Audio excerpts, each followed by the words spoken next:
What's happening, True Family? Welcome back to another episode of We the People, where the people come for the truth. So, what I got here for you is a couple of videos to show you uh, the kind of people that the DSA is looking for. Now, the first fella that I bring you is he was a hater of Charlie Kirk. He's one of the gentlemen who actually, when someone told him, "Hey, did you know Charlie Kirk was assassinated?"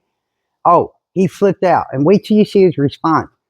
But don't scroll too fast because his response will amaze you.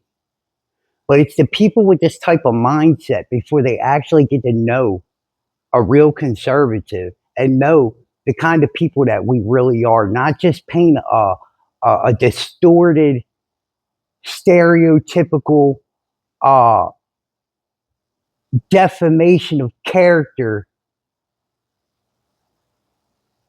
picture of what a conservative is, right? To actually get to know one can be life changing. And the way this man got to know Charlie Kirk, unfortunately, was through seeing his videos.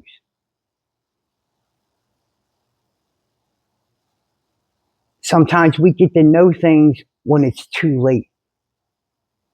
Secondly, it's the DSA and talking about their plans for America and what they're going to do with our government, our military, our economy, everything. And just listen to these college graduate kids that have never held a job before, know nothing about the marketplace, know nothing about the economy, know nothing about world affairs, but they want to run our country and they want you to vote them in and let them. Good luck with that. That Charlie Kirk was murdered, but probably not for the reason you think. I was at work when I first found out. A fellow employee had wandered up to me, cell phone in hand, and asked, "Did you hear that Charlie Kirk just got assassinated?" And I, without even a moment's hesitation, responded, "Good! F*** that Nazi white supremacist piece of shit!" I had never before witnessed such a perfectly blended expression of disgust, disappointment, sadness, and surprise, all through the window of another man's eyes, or experienced a silence so uncomfortable as the one that followed, and although that look on his face now haunts me more and more with each passing day, at the time, it only made me distrustful and upset. But little did I know that the sentence which followed would end up becoming the most profoundly psychologically impactful question that I've ever been confronted with. Have you ever actually watched any of his debates? Question was, have you ever watched a Charlie Kirk video? Have you? Leave me a yes or no down in the comment section. And I could truly say I've watched almost every one on YouTube and a lot of them on Rumble. Because there's still a lot of things that we need to learn from Charlie. Absorb and remember. And then bring to action. Because actions speak louder than words. Be accountable for your own actions. Immediately. This man was clearly a lost cause, one of those intellectually dishonest Kool-Aid drinking types who refuses to engage in good faith with any perspective which contradicts their outstandingly narrow and propagandized worldview. And by this man, I mean me. Because I hadn't actually watched any of his debates. I was basing literally every single thing I believe about a human being with thousands of hours worth of publicly available recordings of himself openly expressing his opinions on a small handful of out-of-context clips that had been curated for me by algorithms and media organizations being funded by the political opposition. I foamed at the mouth, right along with the rest of those rabid and bloodthirsty dogs, gleefully mocking those who had been saddened by his death and downplaying the atrocity of it all by suggesting that political violence is just an unfortunate yet necessary step toward our coveted socialist revolution. That is, until I began to notice a common thread. The exact same comment being repeated ad nauseum in nearly every single online space. Have you ever actually watched any of his debates? I didn't think much of it at first. Of course right-wingers are all regurgitating the exact same talking point. They're in a cult. They're brainwashed. It was an ordinary and boring morning on the day I found out that I am a monster. In that moment where my curiosity got the best of me and I decided to click on some random YouTube thumbnail of Charlie Kirk with his goofy and gummy smile in an attempt to reaffirm my preconceived biases. And it was an unusually stressful afternoon on that very same day when I spoke to my father for the first time in years, despite the fact that he had always loved and supported me unconditionally. And it was a never-ending sleepless night, coming to terms with the fact that literally every single thing I thought I hated about the right, the bigotry, stupidity, violence, vitriol, and narrow-mindedness, was actually just an outward projection of hatred toward my own self. Charlie Kirk is my hero.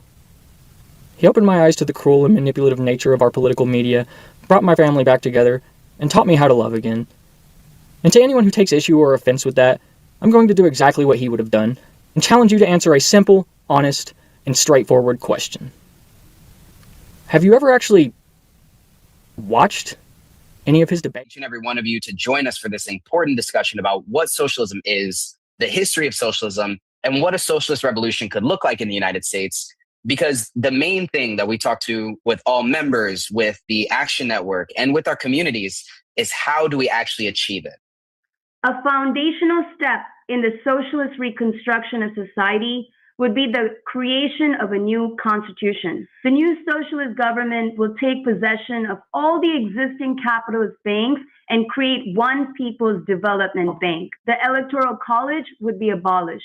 The House of Representatives could be replaced with the National People's Assembly that would not only be made up of delegates elected from local election districts, but would also include delegates from the many mass organizations of millions of workers, students, and more. And the Senate could be replaced by the Assembly of Oppressed Nations to correct the historic injustices imposed on the indigenous peoples and the nation and the Black nation. This Assembly of Oppressed Nations will consist of delegates from oppressed nationalities and peoples. The reorganization of society, including the transition of society to green technology and renewable energy, will be carried out by the people themselves. Mass organizations will have a central role in a socialist society. These voluntary-based organizations will be involved in the day-to-day management of the affairs of society.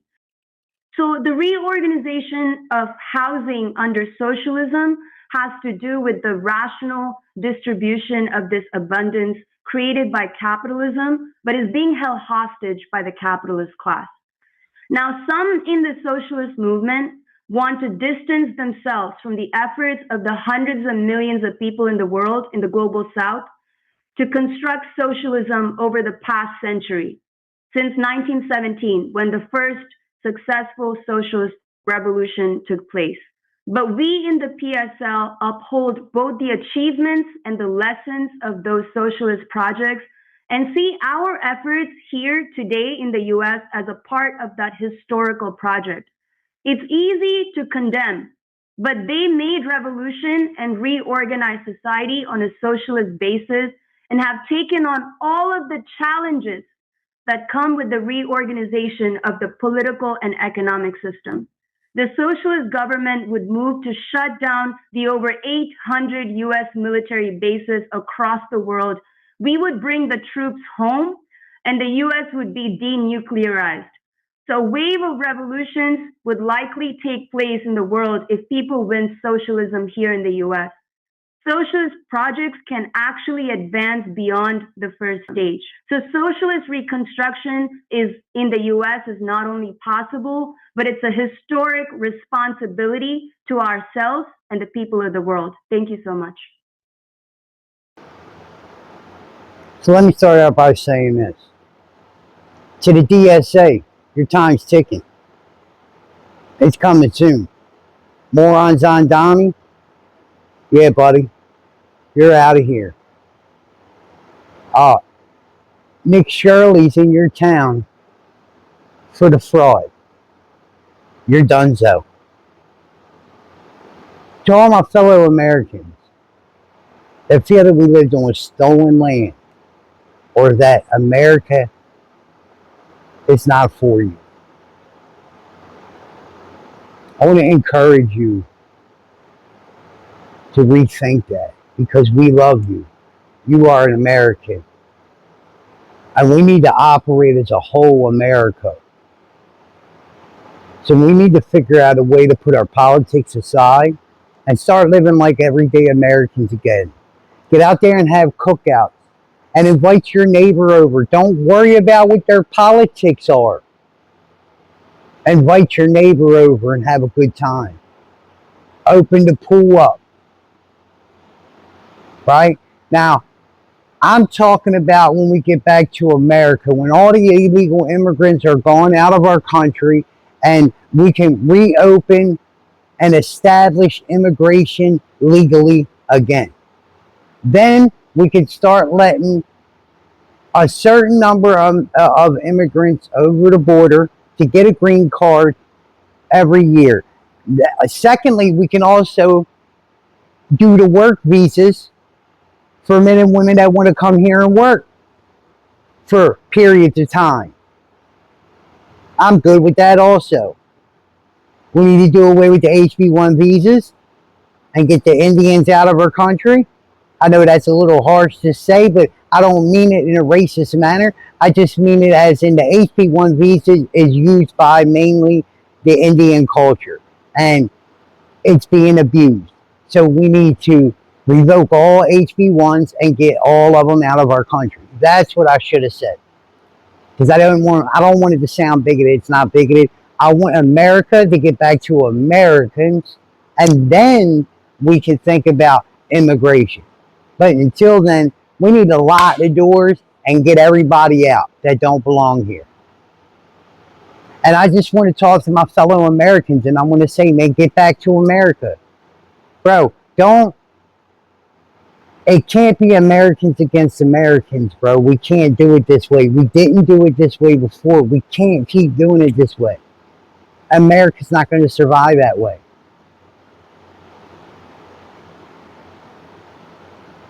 You understand what I'm saying? Keep politics out of your everyday life. Get back to being Americans. Get out there and have a good time. Get to the beach. Take your neighbor. Get to know your people around you. Right? You should always know your neighbors. Family cookouts, all that, man. Get back to it. Get to loving your country because your country loves you. I know you're taught that it doesn't, but that's the philosophy they need you to think in order for you to hate the country and vote for them. But I'm here to tell you I used to be a Democrat. And